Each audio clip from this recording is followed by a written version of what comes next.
Hello and welcome to Sacred Wellness, a sacred space for soul connection, spiritual healing, and sacred wellness practices. If you're ready for spiritual healing, conscious awakening, and soul-led living, you're in the right place.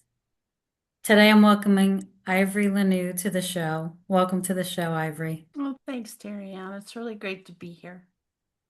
It's great to have you back. We're talking about your new book, Anchored in Joy. And I think it's so necessary for this time in the world that we live in today. But I wanted to start off and jump right in and ask you about choosing joy in these times of uncertainty. There's so much going on in the world, and we're inundated with all this negative news and stuff. And how do we really stay in that certain what does it mean to anchor in joy rather than have something that we're chasing? It really is a choice. Just like happiness is a choice. And because the world's so uncertain right now, is why I wrote that book. I'm seeing more and more clients coming in feeling like they've lost their joy. That's the words I hear, that they just feel like they can't find it anymore. And I think it comes a time when part of it is not listening and watching as much news because it's just an assault on our systems. Yeah, You need to stay abreast of what's happening for your own safety, but and to be updated of what's happening in the world, but we don't have to wallow in it. We don't have to immerse ourselves in it. So that's one thing. Another is really, what do you do if you're not putting your attention on negative news and the chaos? You got a lot more attention to put on things that bring you joy. So who are the people that make you happy to spend time with? Who are the people who feed your soul? I really think it starts there with the people you spend time around. What are the hobbies that you used to do and loved, or that you mm, always wanted to do and haven't taken the time to get involved in? This is the time to do it. People are like, but there's all this serious stuff going on. Hey, I'm serious about it, but I'm getting more and more involved into singing. That's, just my whole life been a thing for me that brings great joy. You got to find it. And if you don't know what that thing is, this is the time to start exploring. I think meetup.com is a fabulous resource for these things because you can go on and just say social groups, or you could say hiking, you could say crafts, whatever you're into, and find groups that are within a certain driving area and start going to them. yeah, Create your social life. Find these people. If you don't have them in your life, I will say, as we raise our frequency and we grow spiritually, we tend to not mesh with some of the friends we had from years ago. Our frequencies are different. We sort of end up like this instead of like this. So we just can't quite meet. And it's okay to bless those people and let them go, or just not see them as much, because I guarantee you those people are just as uncomfortable as you are, only they have no idea why. So yeah, they'll be okay with it. And they'll be okay because they're going to find friends who are on their frequency right now, who are interested in the things that they're interested in. So I just think probably the number one thing is laughing more. mm-hmm, So instead, if you really, I know I'm jumping around here, but lack of sleep. If you look at TV and what it has to offer, it's shocking. Violence, gore, it's dark, dark, dark, dark, dark themes. Stop watching those things. mm-hmm. People laugh. My whole family laughs at me because I love Little House on the Prairie. I love When Calls the Heart. I love Anne with an E. All of these things that are just really heartwarming. They leave you with a good feeling. Yeah, Why in the world would we want to put more chaos into our brains and our energy field than is already surrounding us in the world right now? yeah, So, paying attention to what you're watching, whether it's movies or TV, trying to put more positive things in your mind. And let's take it a big step further. This is a project I've been on for 2 years now. Changing the feeds on my social media so that yeah, anytime it's something that I find, I feel it instantly in my heart chakra or my mm-hmm, solar plexus. I know it's damaging my energy field. I report not interested, so I don't see that anymore. And then I start looking for, I love de-influencers who are de-influencing us, to not buy so many things, to fix the things we have, live a normal life, not go into debt. People who report something good and uplifting every day, those are Mhm. wonderful things to have in your feed. Another great thing is puppies, cats, animal videos, little kid videos that make you smile, that make you laugh. You need this right now. Your soul is crying out for it. Yes. Those It's are part of awesome. how we Awesome. swim to the top, right? Those are wonderful ideas. It's funny because I think we do feel that uncomfortableness, but often out of obligation, we feel stuck or we remain where we shouldn't remain a lot of times for longer than necessary. But when you start to change these things in your life and naturally gravitate a state of peace or joy, laughter is a great way. We watch a lot of those cat and dog videos all the time. We Sophia's do. always sending me reels of cats and dogs doing funny things.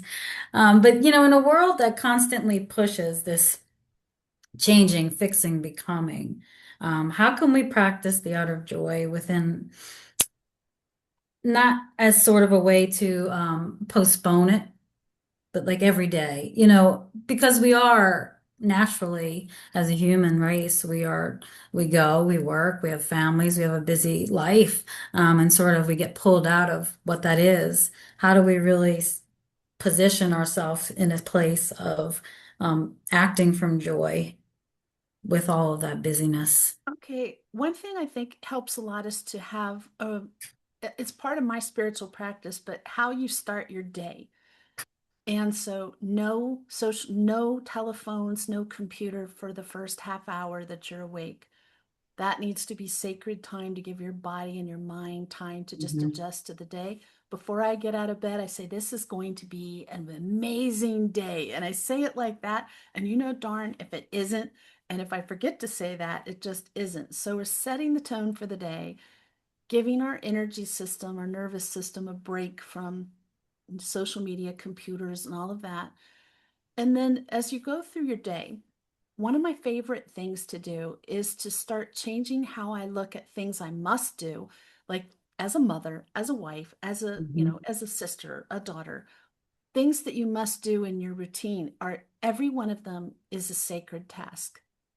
When you're cooking dinner, that is a sacred task. You are feeding yourself and your family fuel to keep them healthy, to keep them fed, and you're thinking about the gratitude of being able to have nice food Mhm. to serve, to Yeah. cook. Folding clothes can become a sacred act where you're doing it with intention. You're doing it thinking about your gratitude for your life and the things you have. It's not about not doing our responsibilities anymore because you're right, those don't go away. But how hmm do we look at them? Things that annoy us, people that drive us crazy, but we are have to have them in our life.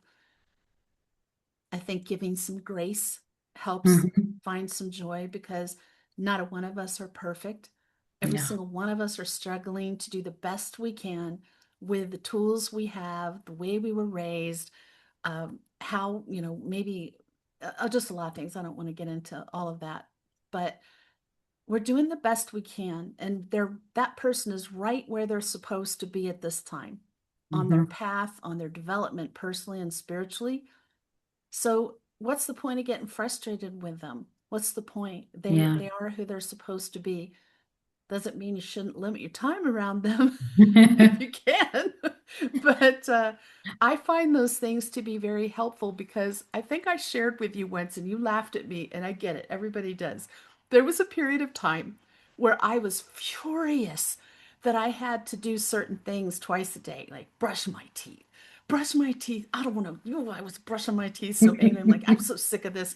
Then I have to wash my face. Ugh, all these little things that you do. And now I look at it as a sacred act, Yeah. taking care of my vessel. This is the things I do. And I haven't felt that in years. But I distinctly remember going through over 2 year period, and it's funny to me now too, that I just was resentful of every routine thing I had to do. to take care of myself. Yeah. It's like, and that's probably where I was mentally at that time too.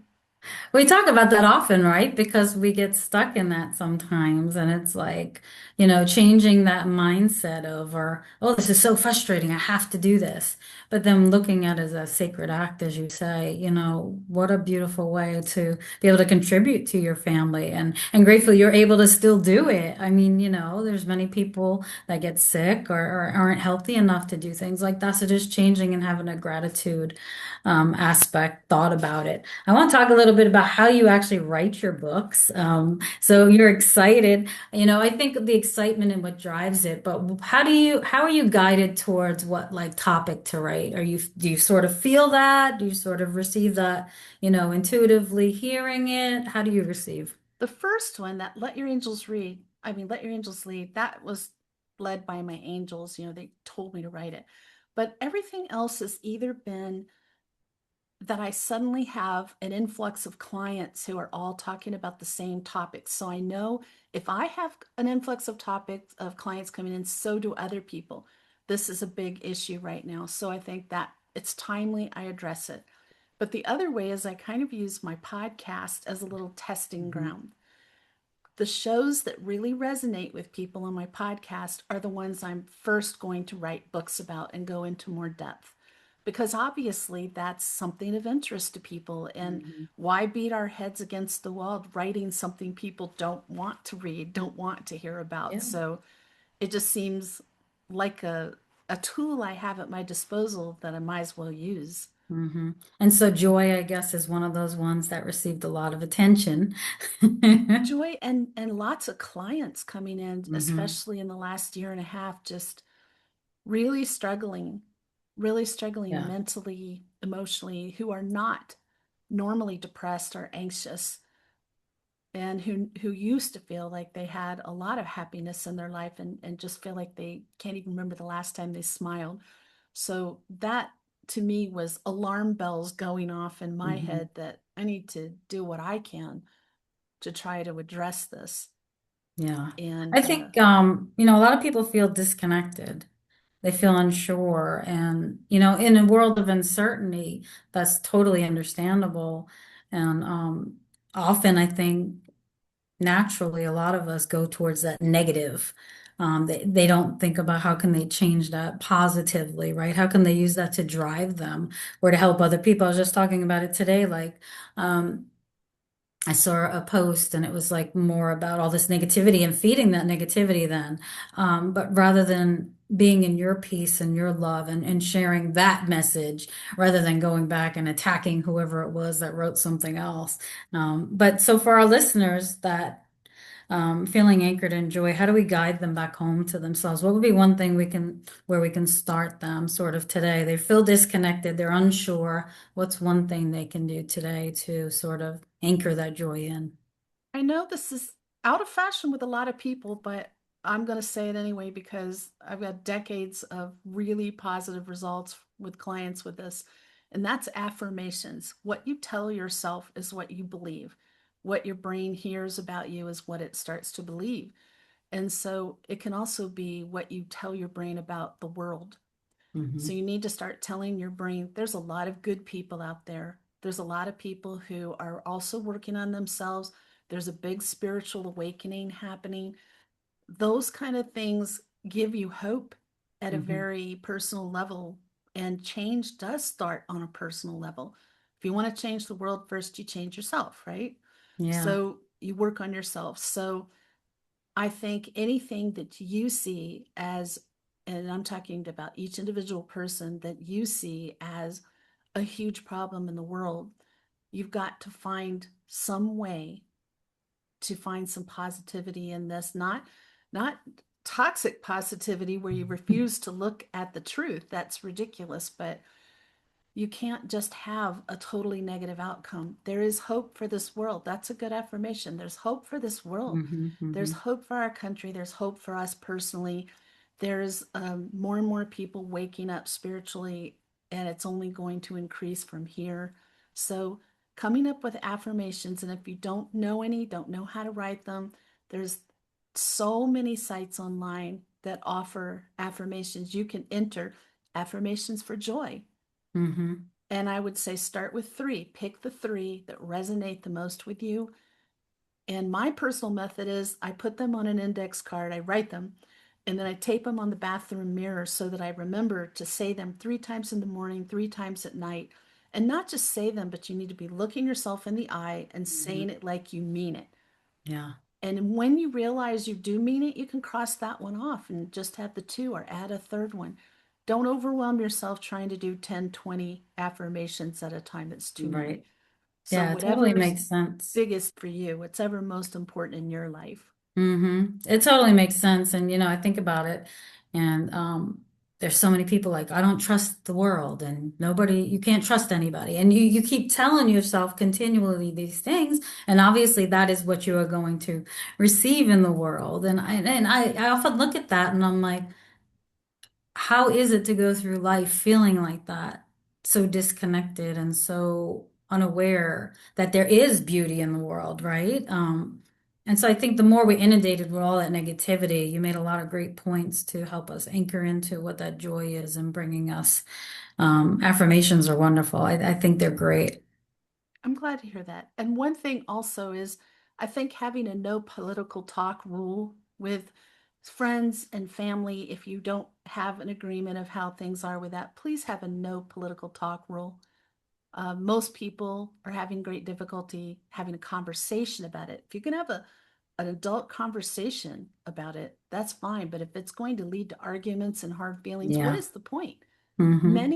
Many people are changing their mind about their beliefs. Many people are shifting, as we all are. Do you believe everything you believed 10 years ago? Nope. I don't. You know, I know I don't. So we're all shifting, we're all growing.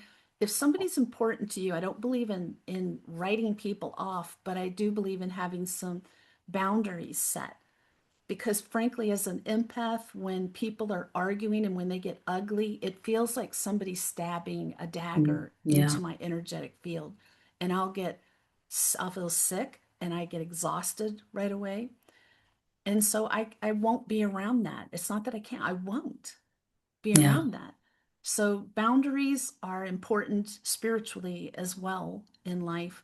And I will remind everybody that a boundary is not the rule that you set.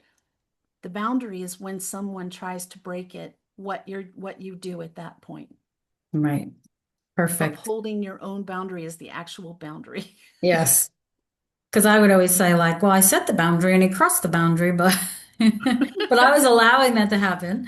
Back then I didn't realize that. I was just like, well, I would set it and we'd cross it. So I'd have to set another one. Well, I think a lot of times it's not made clear. I kind of had to figure that out on my own over the years. Was it really is about what we do, and I'm a believer in. So I'm going to give an example. My family is very different politically than I am, and so I made a rule with myself, a boundary with myself. If people got ugly, I hug everybody, I tell them I love them, and I go home. It's a Hmm. 100-mile drive sometimes. I'll go home because I don't want to be around that. I'm not going to be around that. So, you know what you can take, you know what is good for you, you know when something is hurting you. Yeah. And even if it's hurting you spiritually, you know that. You know, people who are spiritually aware can feel it. You know what I'm talking about. Yes. So, this is not a political discussion, but the reason I bring it up is because when clients come see me, a lot of times it is about the political discord. So, you know, you can ask to have that removed from conversations. And if people won't do that, then that's a boundary you need to uphold, whether you still want to be Yes. around them. And I would say, families sometimes are difficult to be around in general. And then we add topics that add to the aggression and the discussion and people sort of, but you're right, being able to set those boundaries and then you expect that they would, you know, honor those boundaries, but they always don't. And then you have to set another one where you say you don't want to be around them. That's sometimes a realization. Mm-hmm. whether they're going to, we were talking about this earlier today, you can lead a horse to water, but you can't make them drink. You can say what you want but people aren't necessarily going to always do it. So it's important for you then to set another boundary, right? Or change things the way they are now in your life with your family.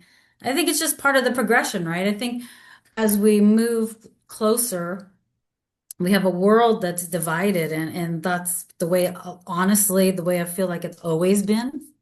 But the more we move towards this closeness and living from, a more peaceful, joyful way of living, we have to sort of close off what those divisions are, and we have to make changes in our life where it does sometimes take us away from family.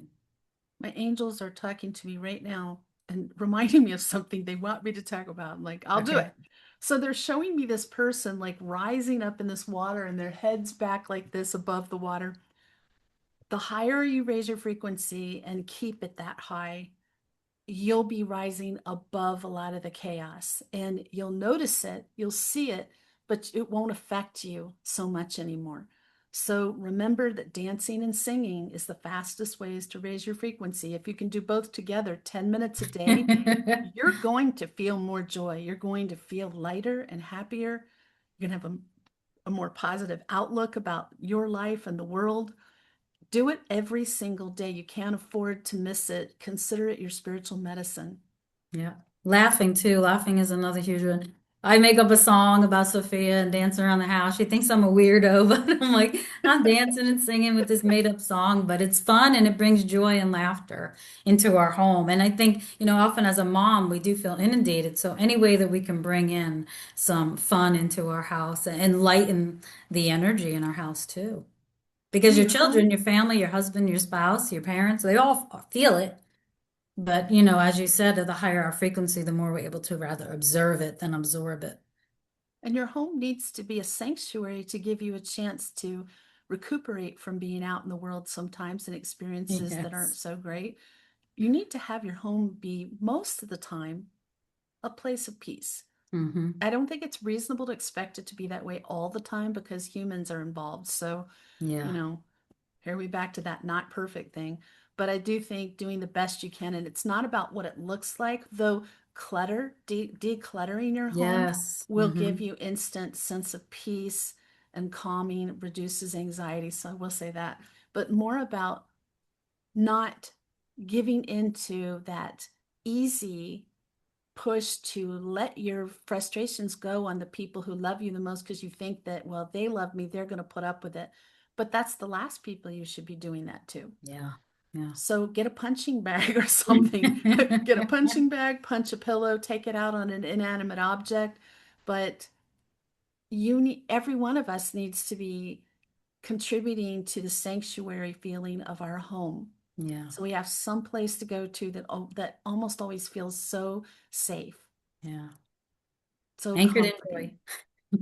joy. Well, Ivory, thank you for joining us today. It's been a pleasure having you on the show. Oh, you're so welcome. Always a pleasure to see you again. Thank you. And I'll see you all next week.